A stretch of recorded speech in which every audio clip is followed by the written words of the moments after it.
Chicos, ¿qué tal? ¿Cómo están? Buenos días.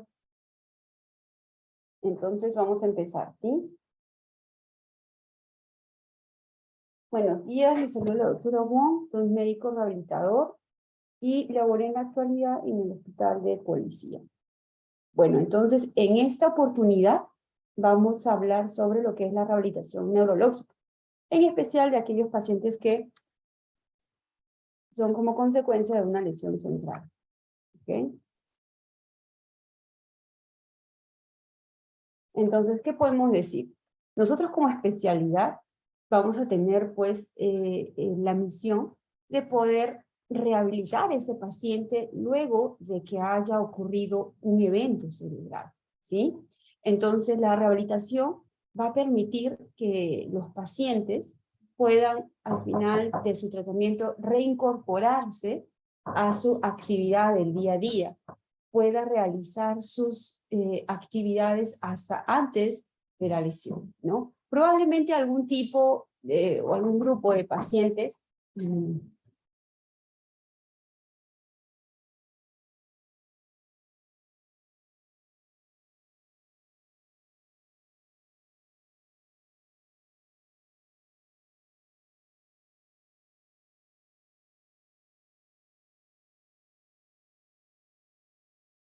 ya. Entonces, como les comentaba, el tratamiento entonces que vas a dirigir a estos pacientitos va a ser multi-interdisciplinario, ¿correcto? Entonces, dentro de lo que es la rehabilitación neurológica va a entrar todo tipo de pacientes, ¿no? No solo pacientes con lesión central, sino pacientes, por ejemplo, post-TEC grave, ¿no? Que como consecuencia, por ejemplo, una caída, un accidente de tránsito, quedan con una lesión, ¿no? Cerebral. Pacientes con Parkinson, pacientes con ELA, las polinopatías, ¿no? Entonces, toda esa población va a ser ingresada al programa de lo que es de rehabilitación neurológica, ¿no?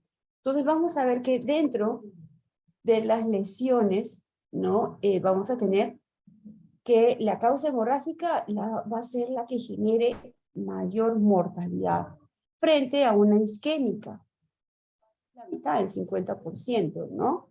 La mitad, el 25% de la causa isquémica, ¿no? Felizmente, ¿no? Porque la gran población que padece de ese tipo de lesiones es de causa isquémica, ¿no? Vamos a ver que dentro de los primeros 6 meses, ¿no? Pueden aparecer de la población que ha tenido esta lesión, el 60% de funciones van a ser complicaciones prácticamente cardiopulmonares, ¿no? De esa población se dice de que al menos el 30 o 40% va a quedar con algún tipo de secuela. Por lo tanto, si vamos a tener un paciente que va a quedar con algún tipo de secuela, lo va a llevar a tener una discapacidad. Y esa discapacidad va a hacer que ese paciente, dependiendo de la severidad, sea dependiente o no de algún familiar o algún asistente, ¿no? Entonces, vamos a ver que van a ver factores de riesgo, ¿no? En los cuales puede incrementar este riesgo de sufrir, pues, ¿no? Un ACV. Entonces, dentro de estos factores tenemos, ¿no? Antecedentes patológicos de los que ya trae el paciente, ¿no? Como son la cardiopatía, pueden verlo acá, sí, ¿no? Lo que es, por ejemplo, ¿no? La hipertensión, enfermedades crónicas, ¿no? Hipertensión, diabetes, la hipercolesterolemia, pacientes adultos mayores, también la ingesta de lo que es el alcohol y el tabaco, antecedentes familiares, y también está atinado el estrés, ¿no? Entonces, hay factores en los cuales vamos a poder modificar, ¿no? Como es el peso, la alimentación. Pero hay factores como el sexo, edad, no vamos a poner. Y también las patologías crónicas, ¿no? Llevando un estilo de vida saludable podemos realizar algún tipo de modificación y evitar así el incremento de ese tipo de lesiones, ¿no? Vamos a tener dos clasificaciones. Una, la que es el ACV hemorrágico, como ya hemos dicho, es la de peor pronóstico y la que va a llevar a que el paciente tenga mayor deficiencia o discapacidad, ¿no? Y el otro que es el ACV isquémico, ¿correcto? Entonces, ¿cuál es la diferencia entre uno y otro? Vamos a ver aquí, vemos en la imagen, que aquí, ¿ven? Hay una hemorragia cerebral y aquí eso ha sido como consecuencia de una ruptura. Puede ser debido a un émbolo, ¿no? Puede ser a un MAF, una malformación arteria venosa que se rompió, ¿no? Entró a sala y ha quedado con algún tipo de lesión, ¿no? Entonces, aquí este pacientito, pues, por ejemplo, los pacientes hipertensos, el paciente hipertenso mal controlado o que no se ha adherido a su tratamiento, entonces una de las complicaciones puede ser la ácido hemorrágico, ¿no? Por otro lado, aquí, este paciente, ven acá, ya no hay hay una disrupción, pero en la cual no ha habido una ruptura, ¿cierto? En cambio, va a haber una obstrucción a nivel de la arteria. Y en el isquémico, lo bueno que va a tener que va a haber una zona de penumbra y de acuerdo a cómo se actúe dentro de las primeras 6 horas, que es la fase aguda, en la que llega el paciente, inmediatamente se tiene que recibir el tratamiento adecuado y oportuno para que así esta zona isquémica, que dentro de las primeras horas hay una zona de penumbra que puede ser recuperada, ¿no? Y eso va a dar origen a que las secuelas sean menos, ¿no? Sean menores, a diferencia de un paciente que ha sido, pues, ha tardado en recibir el tratamiento oportuno, ¿no? Entonces, en esta fase aguda, ¿no? El pacientito que llega a emergencia, o tal vez uno cuando va caminando, un paciente que se ha caído, ¿no? Que con pérdida de conciencia, no sabe cómo se llama, y ustedes le preguntan, no despierta, y tiene ya dificultad para hablar, no se puede parar, ¿no? Entonces, inmediatamente tiene que ser llevado a emergencia, porque las horas en esos pacientes son muy cruciales, ¿no? Porque en esa primera fase, que va a ser la fase aguda, va a existir aquí, ¿no? Va a existir en la lesión, alrededor de la lesión, un área de penumbra. Y esa área de penumbra, que es esta isquemia que se va a ir dando, puede ser reversible a medida que esto se trate dentro de las 3 a 6 primeras horas, porque se puede lograr aquí este nivel, la repercusión de lo que es el tejido. Entonces, esto hace de que el paciente, la rehabilitación y la discapacidad sean menores, a diferencia de un paciente que ya es tratado ya después de estas 6 horas, ¿no? Ya una fase subaguda, pues, ¿no? Dice de que puede recuperarse, pero dejando probablemente algún tipo de lesión o secuela, ¿no? Y es ahí donde nosotros vamos a tener la tarea que a través del equipo multi-interdisciplinario poder lograr que este paciente logre, ¿no? Recuperar las habilidades, al menos para que el paciente sea lo más independiente y no dependa de nadie. Porque el paciente, antes de esa lesión, era totalmente independiente. Entonces, la labor y el objetivo siempre, la rehabilitación neurológica, traumatológica, cardiovascular, respiratoria, va a estar darle las herramientas al paciente para que este paciente, al final del tratamiento, pueda reinsertarse a sus actividades, pero de una manera independiente, ¿sí? Y más aún, si esto es un paciente que está en una edad económicamente activa, más aún, ¿no? Entonces ya habíamos comentado, pues, ¿no? Dentro de lo que es el ACV, entre el isquémico y el hemorrágico es el de peor pronóstico, ¿no? Dado de que esto lo que va a hacer, por ejemplo, ¿no? Cuando hay un tipo, un MAP, una malformación arteriovenosa, generalmente, o a veces en algunos de los casos, se puede acompañar pues, de un edema, ¿no? Y va a provocar, ¿qué cosa? La isquemia, y por compresión, pues va a ocurrir un bloqueo a nivel de la circulación de líquidos cefalorraquídeos, ¿no? Lo cual va a desencadenar, ¿no? La hidrocefalia en los peores casos de los pacientes, ¿no? Mientras que el isquémico, pues vamos a ver que a medida que se vaya las horas antes de las 6, la tercera o la sexta hora de acción, vamos a poder ver que se va a poder recuperar el paciente, ¿no? Esta área de penumbra va a ser como una neuroprotección para el paciente, lo que le da las horas en él, la posibilidad de que pueda, ¿no? Regenerar esta estructura. Entonces, ¿qué es cómo manifiesta el paciente antes que desencadene ese tipo de lesión? Generalmente, antes de esto, ha tenido algunos pródromos, algunos signos o síntomas, ¿no? Como que el paciente refiere un dolor de cabeza muy diferente a los anteriores, ¿no? Generalmente eso lo describen los pacientes con MAF roto, ¿no? Que han tenido cefalea, sí, ¿no? Pero la intensidad baja o mediana, ¿no? Entre 4 o 5. Pero repentinamente hubo un dolor de cabeza que ya fue insoportable, ¿no? Como no descrito como en las anteriores veces, en EVA de 7 a 8. Entonces, esto es un síntoma que el paciente, antes de presentar el evento, nos relata, ¿no? La pérdida, probablemente alteración al momento de que está caminando, ¿no? Nos refiere a que está caminando tranquilo y de pronto siente que le falla el hemicuerpo derecho, el hemicuerpo izquierdo, siente que pierde el equilibrio y es donde puede caer, ¿no? O tal vez, ¿no? El paciente está comiendo o está conversando y repentinamente presenta la dificultad para poder articular las palabras, ¿no? O probablemente el paciente empieza a tener la pérdida de la fuerza de un hemicuerpo, ¿no?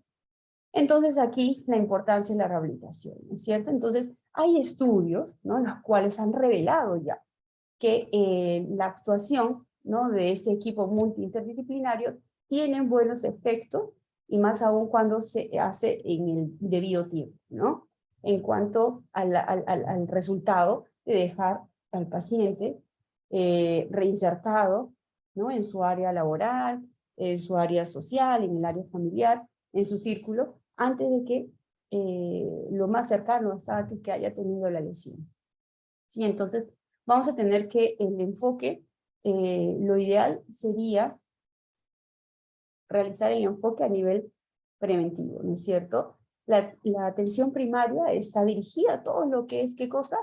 La prevención, ¿no? Lo que es la prevención y la promoción. Aquí debería estar dirigido todas las actividades, ¿no? Manejar lo que es programas para manejar programas de diabetes, hipertensión, ¿no? La hipercolesterolemia. Es aquí donde debe detenerse todo el recurso, tanto logístico, humano, infraestructura, ¿no? Para poder llevar al paciente a la prevención, que no desarrolle una hipertensión, ¿no? El estilo de vida saludable, que el paciente adhiera a esto y tome como conciencia, ¿no? Que posteriormente, si el paciente ya desarrolla una patología hipertenso, diabético, las consecuencias, ¿cuáles pueden ser? ¿No? Diabético en amputación, hipertenso mal controlado y no adherido en un ACV. Entonces, una vez que el paciente ya toma conciencia, se puede trabajar y evitar esto, ¿no? Evitar ya lo que es la prevención secundaria, terciaria. Porque ya cuando el paciente ya tiene ya la hipertensión, lo que nos queda ya que se adhiera al tratamiento, que tome la medicina. Acá no la había medicina que tomar, acá era prevenir, comer bien, hacer deportes, no fumar, no tomar alcohol, dormir bien. Aquí ya le dio la hipertensión porque hizo caso omiso. Acá ya no es solo que haga lo anterior, sino aquí es además que tome la medicina, ¿no? Porque si aquí ya no nos hace caso en la secundaria, ya llega a la terciaria, donde el paciente, por ejemplo, diabético, complicaciones tardías de la diabetes, ya que me queda protetizarlo, ¿no? Entonces, así es como se va escalando. Entonces, nosotros, ¿dónde debe estar todo dirigido? Aquí, a nivel de la prevención primaria, ¿correcto? Porque ya luego la terciaria, y ya luego venimos a lo que es la rehabilitación, ¿no? Entonces, nosotros debemos estar todo aquí. Prevención primaria, ¿no hay rehabilitación? Sí hay.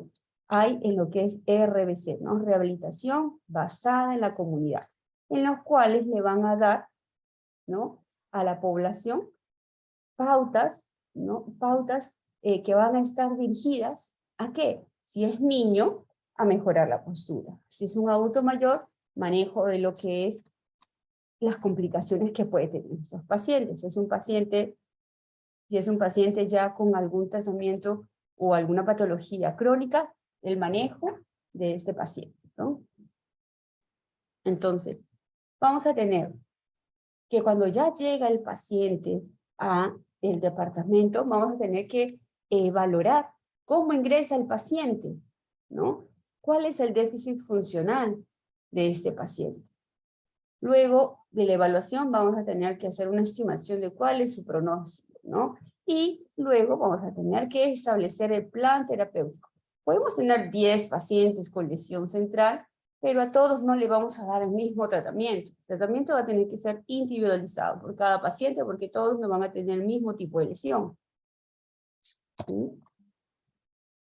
Entonces, nos dicen, ¿no? Que las manifestaciones clínicas de los pacientes pueden ser variadas, ¿no? El mayor porcentaje de estos pacientes va a haber afectación en la parte motora. ¿Qué quiere decir? Que el paciente va a tener dificultad para caminar, ¿no? Para movilizar un hemicuerpo. Recordemos que las lesiones son cruzadas, ¿no? Hay un evento en el hemisferio derecho y la dificultad para movilizar va a ser en el hemisferio izquierdo, ¿correcto? Probablemente para caminar, para coger un vaso, para escribir, ¿no? Es la parte motora. Puede tener también problemas en la comunicación, dependiendo del hemisferio que haya sido tomado, ¿no? Problemas para articular, problemas como la fascia, ¿no? Para poder entender, ¿no? Y para poder expresar, ya sea fascia de comprensión o expresión, o una fascia mixta. También problemas sensitivos, ¿no? Siente mucho una hiperalgesia, o siente poco una hipoestesia, o tal vez de mi cuerpo hay zonas en las cuales el paciente tiene mucho dolor ante una manipulación o ante una evaluación superficial, ¿no? Siente como que si le estuvieran colocando un cuchillo o algo así, una navaja, ¿no? A lo niño. Entonces puede haber alteración también, ¿no? La parte cognitiva y visual también. Y este aspecto emocional que la mayoría de los pacientes está comprometido, ¿no? El verse que un día está caminando y al día siguiente tener esa dificultad para poder realizar sus actividades, claro que va a impactar, ¿no? En el paciente, que eso se va a ir trabajando. Es por eso de que el tratamiento es multiinterdisciplinario, no solo la parte motora, vamos a trabajar en la parte del lenguaje, o tal vez la parte de terapia ocupacional, ¿no? Sino también la parte psíquica. El psicólogo también entra aquí a tallar. Y la asistente social que luego que el paciente ha sido rehabilitado, tiene que ser reincorporado a su área laboral.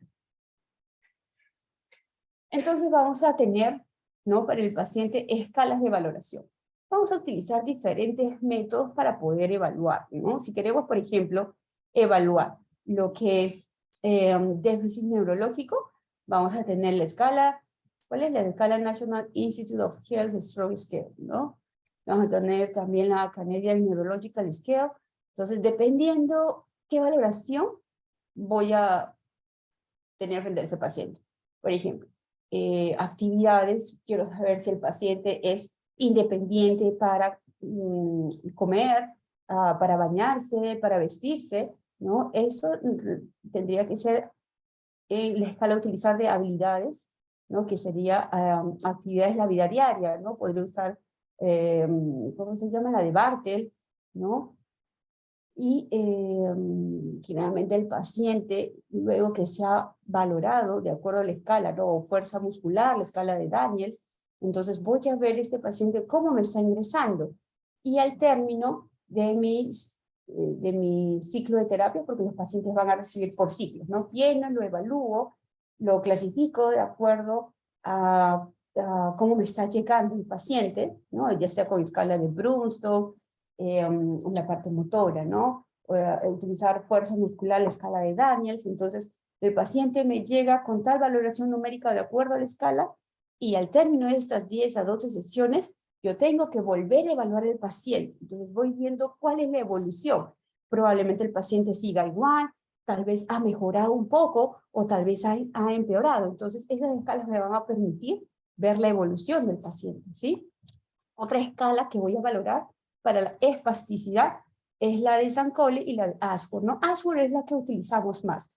Esta escala, esta espasticidad, ¿por qué es necesario evaluar? Porque de acuerdo al tratamiento que le voy a indicar al paciente, este tratamiento va a estar dirigido en base a la evaluación de la escala de Ashworth. Ashworth me va a decir cuán espástico está el paciente y cuán favorable le está haciendo el tratamiento, por ejemplo, de terapia física, con el método, por ejemplo, Bobat, ¿no? ¿Está haciendo efecto este paciente o está empeorando tal vez?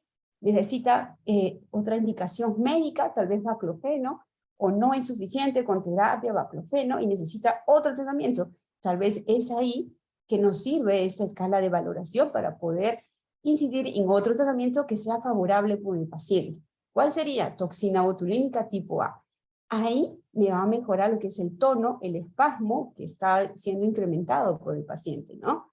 Y este espasmo, o bueno, esa contractura, no es contractura, este tono, esta espasticidad, va a hacer de que el paciente no favorezca o no evolucione favorablemente. Entonces, es ahí donde debemos intervenir a través de la aplicación de la toxina botulínica tipo A. ¿Cuánto tiempo tenemos para que el paciente pueda recuperar? ¿No? Se dice que dentro de los 6 meses después de la lesión, hasta el año después de la lesión, es donde debemos de aprovechar todo ese tiempo. Luego del año de la lesión ya vamos a estar hablando de secuela.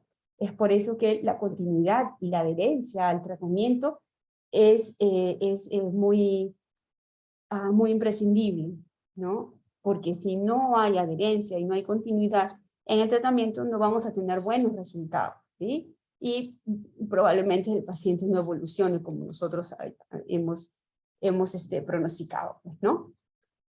Entonces vamos a tener esta escala, como les comentaba, de valoración, ¿no? Que es la escala de Ashworth, que nos va a evaluar el tono muscular. Acá, por ejemplo, la evaluación va a ser con movilización pasiva, ¿sí? Quiere decir que es licenciado en médico, ¿no? El médico va a evaluar cuán espástico está el paciente, ya sea en tronco superior, tronco inferior, ¿sí? Entonces diremos, ¿no? Esa es una valoración numérica que va del 0 al 5. 0 cuando no hay aumento del tono muscular. 1 cuando hay, por ejemplo, ¿no? Hacer la flexión aquí, en el momento que está la flexión, hay una ligera resistencia, pero al final del arco del movimiento. Cuando hay una ligera, completa la flexión de codo, pero al final de la flexión hay un ligero aumento del tono, le daremos una valoración de 1. Cuando es la resistencia también ligera, pero esta resistencia mínima, ¿no? Al final del arco del movimiento, al menos en la mitad. Cuando al menos es en la mitad de la flexión del codo, ya le daremos una valoración de 2. Cuando el aumento ya es en la mayor parte del arco del movimiento, pero puede completar la flexión, diremos que es una valoración de 3. 4, cuando ya hay un aumento considerable en todo el rango del movimiento y resulta muy difícil completar la flexión del codo. Y 5, no es posible realizar la movilización. No es posible, ni de forma voluntaria por el paciente, ni pasiva por el examinador, ¿sí? Entonces, esto me va a permitir evaluar y la continuidad y el efecto, más que todo, el efecto del tratamiento, ¿no? En terapia física. Si no es posible la mejoría de este tono muscular, y ya voy en el 7º, 8º mes de tratamiento, tengo que valerme de otros tratamientos complementarios, ¿no? Y este caso sería de la toxina botulínica, ¿no? Y esto iría dirigido al componente muscular que presente mayor espasticidad, que está limitando que el paciente pueda progresar, ¿correcto? Tal vez en mano, ¿no? Tal vez en la manito, una manito con el dedito pulgar aducido, pegado, que no le permite disociar o mover los deditos. Entonces, ahí hay los músculos flexores y extensores de los dedos, colocaremos la toxina. ¿Correcto? Hay otra escala de valoración en cuanto a la comunicación, test de Boston, cognitivo el mini mental test, el de emocional, que es el de la presión, el de la escala de depresión geriátrica, y también hay otras escalas de valoración que podemos hacer uso, ¿no? Este es el mini mental test, ¿no? Es un test práctico en el cual puede ser realizado en consultas médicas, ¿sí? Otras escalas, como habíamos comentado, el ABD, ¿no? Para lo que es el aseo, vestido, ¿no? Y alimentación. Entonces vamos a tener también un diagnóstico a nivel de lo que es el modelo biopsicosocial, ¿no? En el cual, de acuerdo al contexto, se va a evaluar al paciente, ¿no? Hay una clasificación internacional de lo que es el funcionamiento de la discapacidad y de la salud, ¿no? Entonces, aquí en la CIF, este documento va a haber, se va a expresar de manera sencilla, para lo cual puede ser manejado por no solo el médico, sino también para los grupos poblacionales en los cuales se hace RBC. No es un modelo biopsicosocial que emplea un lenguaje muy común y práctico y puede ser aplicado no solo por médicos licenciados, sino también por la comunidad. Vamos a tener que el pronóstico del paciente con ACV, cuando recibe tratamiento oportunamente, se resuelve al menos el 85% de los casos y logran ser independientes. Vamos a tener, por otro lado, que hay un mal pronóstico, sí, es que el periodo de flacidez, porque vamos a tener dos etapas, ¿no? La primera que va a ser la flácida, al menos la primera semana,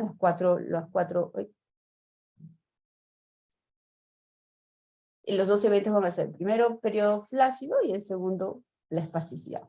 Este periodo flácido no debe durar más de 2 a 4 semanas. Cuando esto se prolonga más de 4 semanas, estaremos frente a un mal pronóstico del paciente, ¿correcto? Que no haya movimientos voluntarios por parte del paciente en el momento que voy a evaluar, por ejemplo, con la escala de Brusso. No hay movimientos voluntarios, tampoco, mal pronóstico. Que la espasticidad sea grave, que va a llevar a esto al paciente una rigidez en menos de 6 meses, también es grave. Retraso en lo que son la aparición de los reflejos, o también parálisis en miembros inferiores, ¿no? Que no le va a permitir realizar una marcha, también mal pronóstico, ¿no? Entonces vamos a ver que el paciente cuando inicia en el tiempo debido tratamiento de rehabilitación, ¿no? Y con el equipo de intervención en los tiempos dados, vamos a tener que el paciente va a tener un mejor pronóstico frente a aquellos pacientes que no lo realizan, ¿no? Entonces, ¿cuándo podemos iniciar nosotros el tratamiento? Una vez que ya ha sido instaurado, ¿no? El diagnóstico y el paciente haya sido tratado dentro de las 3 a 6 primeras horas, ¿no? En el caso del ACV isquémico, ¿no? Si tenemos un paciente con ACV hemorrágico, debemos de esperar al menos 24 a 72 horas a que el cuadro se haya ya resuelto. No podemos en un ACV hemorrágico intervenir antes de que el proceso haya sido resuelto, ¿correcto? Pero en el ACV isquémico sí podemos intervenir hasta dentro de las primeras 24 horas. ¿Y cómo? Tratamiento, ¿cuál sería, por ejemplo, ejercicios respiratorios y las pautas en cuanto a las movilizaciones, ¿no? Cómo va a ser la movilización del paciente dentro de la estancia hospitalaria, dentro del primer día. Vamos a tener retraso en la mejoría, ¿no? Ya habíamos comentado, paciente si es que tiene, por ejemplo, antecedentes patológicos, ¿no? Una pluripatología en el paciente adulto mayor, ¿no? Si este paciente antes del evento ha sido ya dependiente, y después del evento, ¿cuán dependiente será? ¿Logrará pararse? ¿Logrará realizar marcha? ¿No? Lo más probable es que este paciente sea o tenga mayor dependencia, ¿no?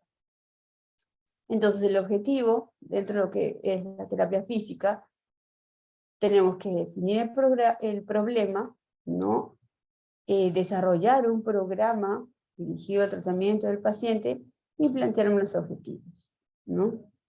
Recordemos que todos los pacientes no van a evolucionar de la misma manera.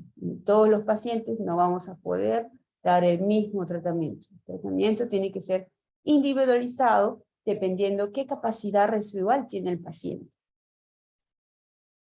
Entonces, ACV estable y ACV establecido, ¿no? Entonces habíamos dicho que si no hay cambios dentro de las primeras 24 horas, ¿no? Se puede iniciar el tratamiento, siempre y cuando sea un isquémico.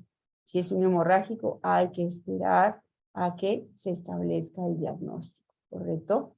No está indicado iniciar tratamiento en ACVs en progreso, en evolución. Está totalmente contraindicado.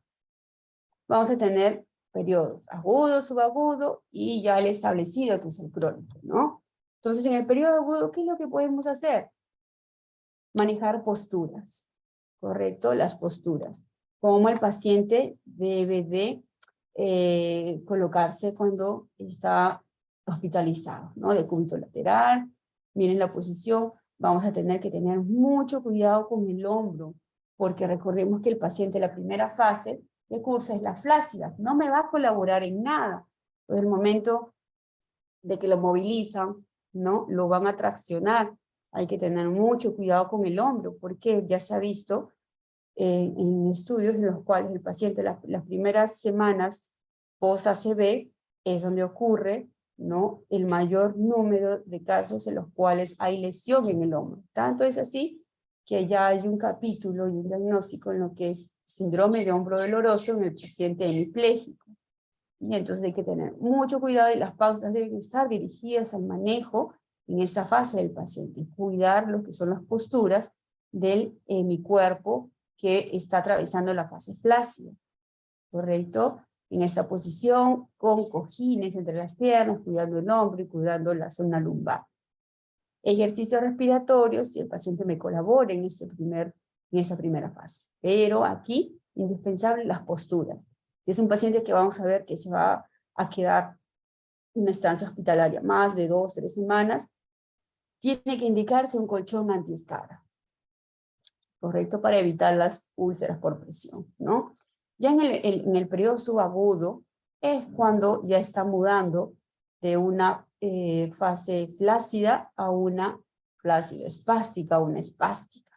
Es aquí donde van a empezar a aparecer ya los reflejos, es aquí donde va a empezar a mejorar los movimientos, ¿no? Y va a haber recuperación de la parte motora, ¿no? Probablemente este paciente tenga una hemiplegia, pues, del lado izquierdo, ¿no?, con lesión del derecho. Entonces aquí están controlando el tronco, con este pacientito sentado, están controlando el tronco, ¿no? Aquí se está controlando el tronco porque el paciente no logra sentarse. Entonces el paciente va a tener una debilidad probablemente de este hemicuerpo que es el izquierdo, ¿no? Porque generalmente cuando nosotros nos sentamos y alguien nos empuja o no tenemos estabilidad, uno saca la manito para no caerse, ¿no? Entonces la reacción de enderezamiento sería esto, ¿no? La reacción que yo voy a colocar es mi manito para no caerme hacia el lado contralateral. Entonces vemos que aquí en este mi cuerpo izquierdo no hay esa respuesta, por lo que lo más probable que sea la lesión en el lado derecho, ¿no?, con repercusión en el izquierdo. Entonces controlamos cintura escapular. Una vez que ya el paciente controla lo que es el tronco, cintura escapular, pasamos a lo que es control de pelvis. Para realizar la marcha, el paciente tiene que tener un buen control de tronco e inicio de pelvis, ¿no? Acá el paciente está siendo asistido, ¿no?, por una licenciada, lo cual va a patronizar o va a empezar a manejar lo que es el control de pelvis, ¿sí?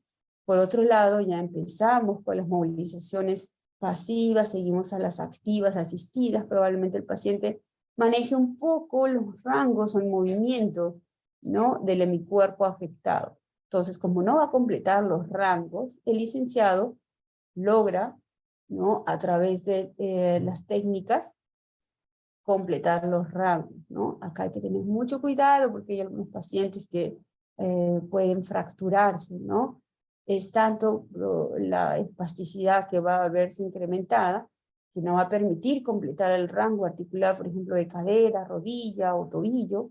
Entonces sí, la manipulación tiene que ser por un experto, pues, ¿no? O por alguien en el cual ha sido educado para poder manejar este tipo de paciente y no lo lesione.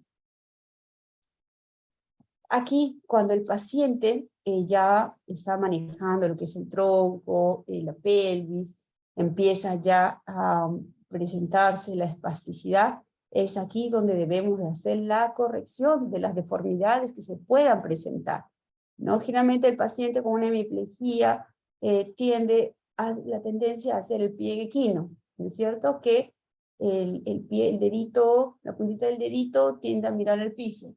Entonces, ¿qué es lo que hacemos en este caso para que el paciente maneje o se corrija esta deformidad?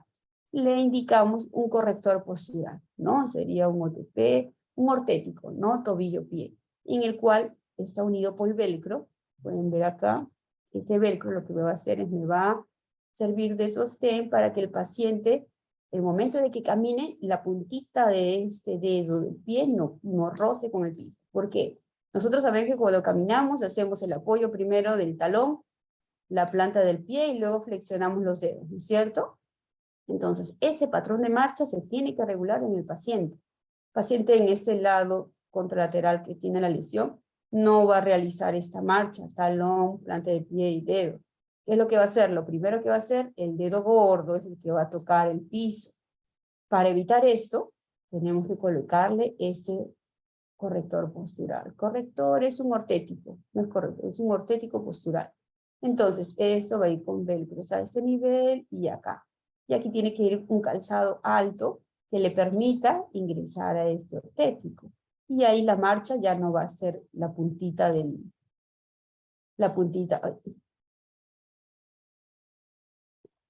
no va a ser la puntita del dedo. ¿Ustedes pueden ver la flecha? ¿La flechita pueden verla? Sí se ve, doctora. Sí, ¿no? Ya. Entonces, este dedito ya no va a ser el que roza el piso, sino va a caminar con toda la planta del pie. Y me va a permitir al menos que mantenga un rango articular de 90 grados, ¿no? De 90. A diferencia que está en el pie en extensión. Entonces, ese es uno de los correctores o de las medidas que se indica para evitar el pie en equino. Esta otra manito, miren cómo hay una flexión de muñeca. Para esto, ¿qué le indicamos? Un ortético, que es una férula antibraquipalmar, para evitar esta flexión. Para evitar esta flexión, ¿ven? Esta flexión de muñeca lleva a que el paciente, con ese tono incrementado, no me sea funcional. Y al contrario, podemos lesionarlo, podemos fracturar al querer reducir este movimiento, ¿no? O esta postura. Entonces, para evitar esto, una férula antibraquipalmar. ¿Sí? Al menos se mantenga una posición neutra.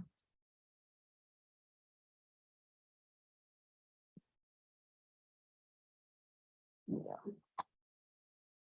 Entonces, cuando ya llegamos al periodo de estado, cuando aquí el paciente ha pasado la fase aguda, subaguda, ya el paciente está siendo educado en cuanto a sus actividades, llega el periodo de estado.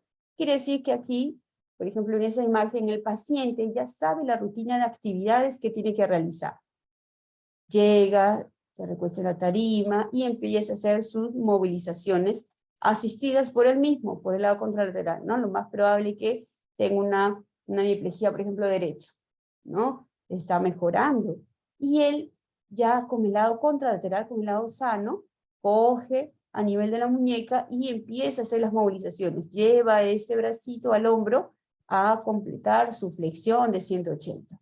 Nuevamente lo lleva a 0 grados. Entonces ahí está manejando el rango, el tono, ¿no? Luego se sienta, empieza a trabajar con la pelota, ¿no? Empieza a caminar con las barras en paralelas. Entonces no todos van a tener la misma indicación porque vamos a ver qué capacidad residual tiene este paciente. Aquí, por ejemplo, esta otra paciente, miren, ¿qué lado es el que tiene la lesión? Es el lado derecho, ¿no es cierto? Se cruza y vemos que va a presentar una afectación del lado contralateral, que es el izquierdo. ¿Cómo sé que ese lado es el que está afectado? Porque vemos que hay una sinergia flexora. Miren, en el derecho ya puede cogerse de esta barra, pero en el izquierdo ya tiene inflexión de codo y la manito lo tiene en puño y el dedo lo tiene aducido. Lo más probable que este paciente va a ser evaluado con una escala de Ashworth para ver en cuánto está y si es oportuno, ¿no? El tratamiento con toxina en este paciente, ¿no? Entonces aquí vamos a ver que hay una sinergia flexora en las caderas y rodillas. Aquí el licenciado lo que está haciendo es patronizar la marcha debajo del agua. Esta es una piscina terapéutica temperada. El agua es muy beneficioso para aquellos pacientes. Si me dan a escoger entre piscina y compresas, ¿no? Por ejemplo, compresas, hay que colocarle compresa en cadera, rodilla y hombro. Si tengo piscina, la meto a la piscina. El agua, debajo del agua no hay gravedad. La temperatura del agua me va a ayudar a que estos músculos, que esa plasticidad pueda disminuir debajo del agua. Entonces, la disociación de los movimientos debajo del agua temperada va a ser mucho mejor que con las compresas, ¿no? Entonces, aquí el licenciado lo que está haciendo es patronizar la marcha, ¿no? Y dándole indicaciones y él ayudándole a cómo tiene que hacer los pasos de la marcha, lo más probable, pues, ¿no? Que disocie cadera, disocie rodilla. Aquí también, trabajando probablemente posturas, y rangos articulares debajo del agua. Aquí ven, por ejemplo, esto es una manito, lo más probable que es una mano en puño con el dedo pulgar aducido. Entonces, tanto la espasticidad que no se logra aún completar la posición neutra, ¿no? Hasta llegar el trabajo, nos va a llegar hasta que tenga una manito, al menos en posición neutra, ¿correcto? Tenemos que tener prevención en cuanto a las complicaciones, ¿no? Uno que es, si el paciente, ¿no? Indicar las férulas, indicar lo que es la colchón antiescaras, la posición, hay que cuidar mucho en la posición y la postura del paciente para evitar las complicaciones tardías, ¿no? Que son problemas respiratorios y las úlceras que pueden llegar a tener complicaciones hasta una osteomelitis y llega a la zona ósea, ¿no? Las úlceras por presión son las más temidas en sus pacientes. También las trombosis, ¿no? Por la inmovilidad que tiene el paciente. Entonces, ¿qué es lo que se recomienda? Realizar cambios posturales, los colchones, ¿no? De fondo, en la parte psíquica también tratarla, ¿no? El componente psíquico es el que perjudica más al paciente y no permite que evolucione favorablemente. Un paciente deprimido, no tratado, no me va a colaborar en el tratamiento. Y el tiempo, recordemos que es muy valioso para el paciente. Tiene el primer año después de la lesión para poder recuperar toda la capacidad funcional, ¿correcto? Y estos son los colchones antiescara, ¿ven? Estas son celdas, ¿no? De aire, que tienen una altura de entre 6 a 7 centímetros. Y esta está diseñada para poder evitar que el paciente se complique con las superficies, ¿no? Esos son los cambios en los cuales el paciente debe adoptar cuando está en cama. Cuidando, ¿qué cosa? El hombro, ¿no? Ya hemos dicho de que las primeras semanas por las cuales el paciente cursa con la etapa flácida es donde hay mayor lesión de hombro porque lo jalan y lo traccionan. Y luego viene el hombro doloroso del paciente hemipléjico, que es difícil de tratar porque el paciente se ha luxado, ¿no? Y el dolor, pues, ya una vez que está recuperando la sensibilidad, el dolor ya el paciente es bien alto, que hay que hacerle procedimientos, ¿no? Entonces, complicaciones vamos a tener, puede tener el paciente como que no, ¿no? Una complicación también temida que son los eventos adversos que hay que tratar de evitar las medidas posibles, que son las caídas cuando está hospitalizado. El barandal debe estar alto, ¿no?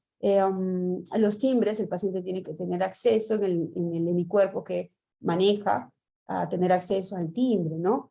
Otro por malnutrición, por la parte psíquica, complicaciones como convulsiones, ¿no? Posturas inadecuadas a raíz de estos eventos, ¿no? Neumonías, obstrucción o constipación por lo que nos está movilizando, ¿no?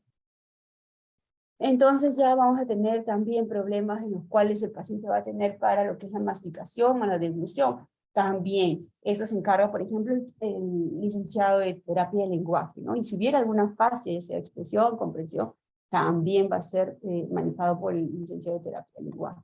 Trastornos vesicales o gastrointestinales, constipación generalmente, ¿no? Es el que ocurre en el mayor porcentaje del paciente. ¿Qué se le indica? Dieta rica en residuos, ¿no? Que esté hidratado. Laxantes ya por último, pues, ¿no? Pero sí, la dieta rica en residuos es la que va a mejorar este bolo fecal. Entonces, estos pacientitos, mientras se trabaje, ¿no? Anticipadamente, vamos a tener mejores resultados a cuando el tratamiento es tardío, ¿no? La recuperación, hay estudios en los cuales dice que la recuperación en el paciente con tratamiento oportuno, hay mejores resultados que el paciente con tratamiento tardío o sin tratamiento, ¿no? Hay técnicas como la que hemos comentado, ¿no? La técnica de BOVA, ¿no? Es en aquellos pacientes que se va a trabajar con el que hay incremento del tono muscular, ¿no es cierto? Incremento del tono muscular. El método de CABAT, ¿no? O la de facilitación neuromuscular. Aquí, por ejemplo, ¿qué es lo que intenta con el paciente? Intenta suscitar o al menos mantener el escaso movimiento voluntario que el paciente pueda presentar, ¿no? Entonces aquí, con los movimientos que el paciente realiza, se hace la continuidad y completar estos movimientos que el paciente incipiente va a presentar, ¿no? El método de Perfetti, ¿no? El ejercicio terapéutico cognitivo. Es un modelo que menciona que no solo se va a basar en lo que es la neuromotricidad, sino también en la parte de psicomotricidad, ¿no? Entonces aquí probablemente la parte sensorial, que el paciente también tiene alterada la parte sensorial, ¿no? Estos estímulos táctiles con diferentes recursos que los cuales pueden ser desde texturas muy suaves hasta texturas muy ásperas para que ese estímulo vaya recuperándose y despertando. Brunstone, ¿no? Es lo contrario, Bogan. Brunstone, por ejemplo, no es un modelo que va a combatir la espasticidad, sino esta va a aprovecharlo, ¿no? ¿A través de qué? A través de sus movimientos que pueda presentar el paciente, ¿no?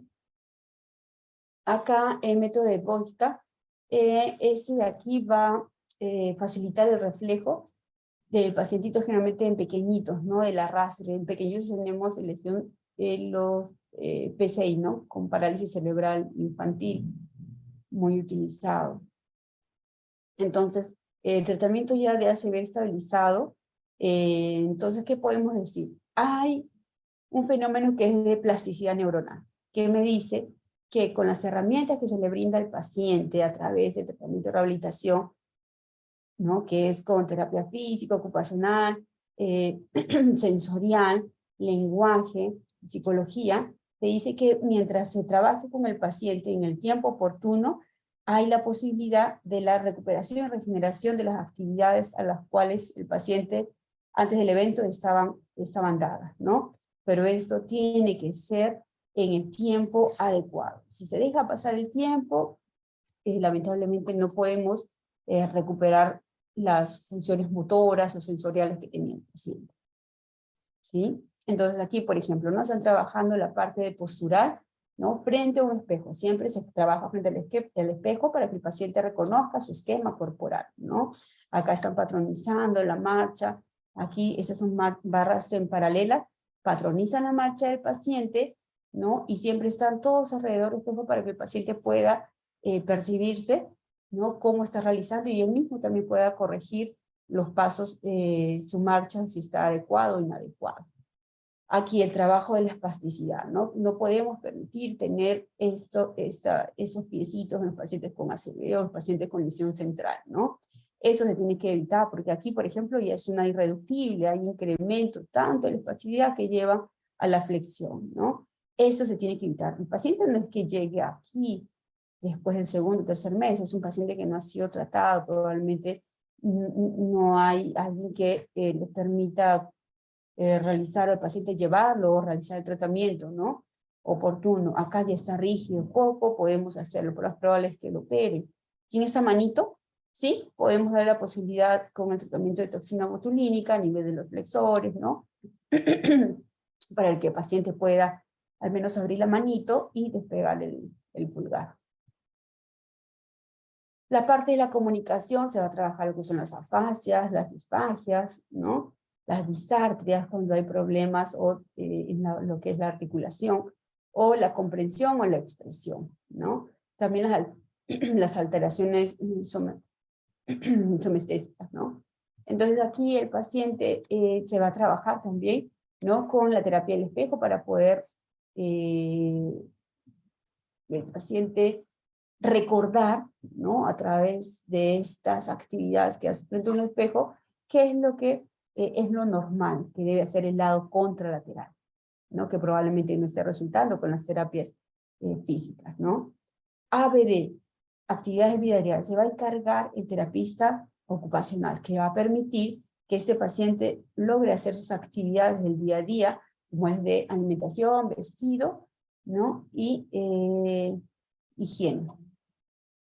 Entonces, el paciente cuando llega ya al final del tratamiento, ya hemos recuperado todo lo remanente, entonces va a quedar probablemente algún porcentaje con algún grado de discapacidad.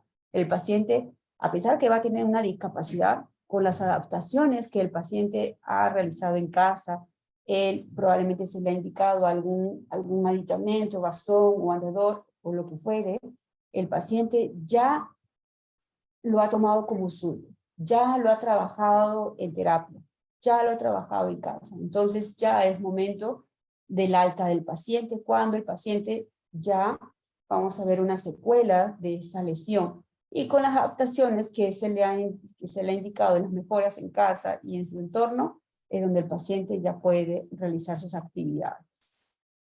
¿Correcto? Las recomendaciones es que el paciente, dentro del primer año, debe de realizar y debe de adherirse al tratamiento. Aquí el apoyo de la familia es fundamental. Por otro lado, vamos a tener que ese paciente, cuando ya completó el tratamiento, después de los 6 meses, antes no, después de los 6 meses al año, el paciente puede solicitar su certificado de discapacidad, que certifica que ese paciente tiene una secuela, ¿no?, de una enfermedad. Lo que valoramos acá son las secuelas de las patologías, ¿no? Entonces, por ejemplo, acá, ¿qué va? El establecimiento, acá van los datos generales del paciente, acá el diagnóstico etiológico y el daño. El etiológico, por ejemplo, ¿no?, fue el paciente hipertenso al CIE-10. ¿Y cuál fue el daño de esa hipertensión? Porque el paciente no tomó el medicamento, lo más probable, y le dio un ACV, ¿no? ACV, isquémico. Y aparte tiene otro daño, claro que sí, este ACV hizo que el paciente quede con una hemiplegia espástica derecha, correcto, tiene otro. Y puede tener otro también, ¿no? Pero nos dan para poner 2 etiológicos y 2 de daño. Entonces acá sería la hipertensión arterial, y el de daño sería el ACV y la hemiplegia espástica, por ejemplo. Luego se procede a hacer la valoración de la severidad, en el cual vamos a tener la discapacidad y la gravedad. La discapacidad voy a valorarla con 7 ítems. Voy a valorar su conducta, su comunicación, el cuidado personal, locomoción, disposición, destreza y situación. Entonces, ¿qué le voy a colocar acá? La valoración numérica, que puede ser del 0 al 6. Por ejemplo, en este paciente que hemos estado relatando, un paciente con lesión central, que queda con una hemiplegia espástica derecha, que hace uso de un bastón canadiense para poder desplazarse, ¿no? No tiene problemas de comunicación, tiene problemas en cuanto a la alimentación, que lo tienen que asistir momentáneamente, ¿no? Que le tienen que pasarle algunos objetos, pero él logra realizar sus actividades por sí solo, ¿no? Entonces nos vamos, por ejemplo, conducta, probablemente el paciente, su estado emocional no es del todo mal, ¿no? Entonces podemos colocarle entre un 1, ¿no? La evaluación numérica de un 1, la evaluación numérica aquí de un 1, ¿no? La comunicación, el paciente no tiene problemas para comunicarse, la parte del lenguaje no ha sido afectada, entonces no hay limitación. Cuidado personal, el paciente necesita momentáneamente la ayuda de alguien para que lo pueda jabonar, para que lo pueda ayudar a salir de la ducha, ¿no? Entonces nos vamos acá. ¿Dónde nos refiere eso? Aquí. Requiere, además de asistencia momentáneamente, no. Además no. Requiere, realiza actividad solo con dispositivos o con ayuda. Entonces acá, con ayuda. Para caminar, camina con bastón canadiense. Entonces realiza y mantiene actividad solo con dispositivos o ayuda. Aquí. Tiene un bastón para caminar, entonces le colocaremos 2. Disposición corporal, disposición de estrés y situación, me valoran qué es la capacidad que tiene el paciente, ¿no? Por ejemplo, de contar las moneditas, de abrir la llave de la ducha, de coger objetos pequeños, ¿no? Es la destreza, por ejemplo. Aquí lo hace, pero con ayuda, a veces con alguna torpeza, ¿no? Aquí le colocaremos 2 porque lo hace con ayuda. Disposición corporal, el paciente ya no va a poder correr, ya, ¿no? Entonces, eso lo va a hacer probablemente con ayuda. Situación, el paciente, también le colocaremos un 2. Entonces, ¿cuál es la valoración numérica? El número mayor. 2, 2, 2, 2. Supongamos que acá el paciente, ¿dónde? A ver, acá a disposición, ya le vamos a poner un 3. Que el paciente ya no puede correr y si realiza esa actividad, tiene que ser ayudado de alguien más. ¿Correcto? Para subir escaleras, por ejemplo, el paciente no puede y tiene que ser ayudado de alguien. ¿Correcto? Para subir escaleras con su bastón y de alguien que lo asista. Entonces, requiere además de la asistencia momentánea de otra persona, aquí, para subir escaleras. 3. Entonces nos vamos aquí a la gravedad. Le colocaré aquí, si le coloco acá 0, quiere decir que no hay discapacidad. Si le coloco 1, quiere decir que hay discapacidad leve, si le coloco 1. Si le coloco 2, 3, quiere decir que es moderada, de 4 a 6 severa. Pero nos vamos aquí a la tabla. ¿Cuál es el valor mayor? ¿Cuál es? El dígito de mayor valor, el 3, ¿no es cierto? Este. Entonces me voy acá. ¿Dónde está el 3? El 3 está acá. Entonces será aquí el 3. ¿Qué discapacidad, qué gravedad tiene el paciente en cuanto a discapacidad? Tiene una discapacidad moderada. Esto va en función de la discapacidad. La gravedad va en función de la discapacidad, ¿correcto? Si aquí hubiera sido todos 1, 2, 2, 2, 2, 2, el mayor hubiera sido 2. ¿A dónde está el 2? Aquí. También 2 y 3 es moderado. Si hubiera sido aquí un 4, me voy al 4, hubiera sido severa. Basta que haya un 4 para que sea severa. 4, 5, 6 es severa. 2, 3 es moderada. Si todo hubiera sido 1, 1, 1, 1, hubiera sido leve. ¿Correcto?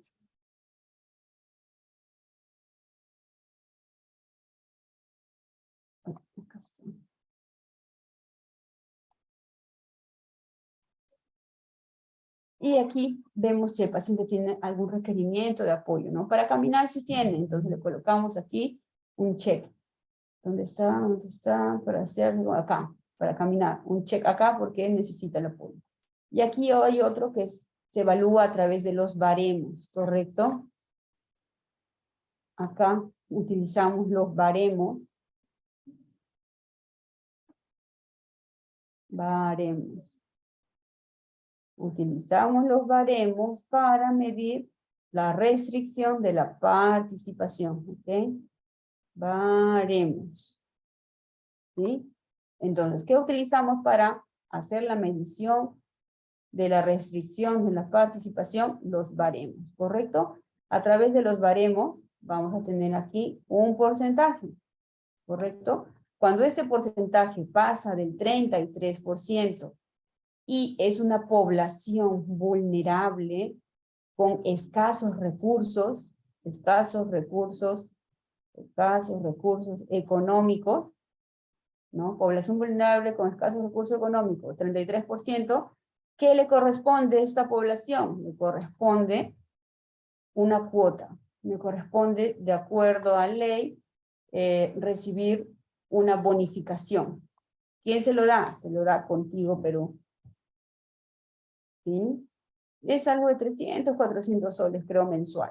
¿Y por qué le dan dinero? Porque se dice que ese paciente que tiene una discapacidad vendría a ser una carga para la familia, y más aún si es una población con recursos económicos muy o extremos bajos, ¿no? Entonces, para ayudar de alguna manera con los gastos que demanda esta persona con discapacidad, le dan esta bonificación de Contigo Perú, que es alrededor de 300, 400 soles.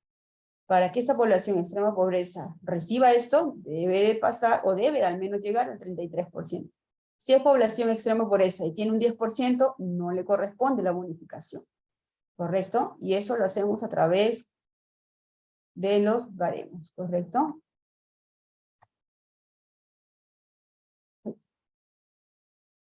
Entonces, una vez que ya se le emitió, bueno, se le valoró al paciente, se le puso sus porcentajes, aquí se le pone el tiempo de vigencia, ¿no?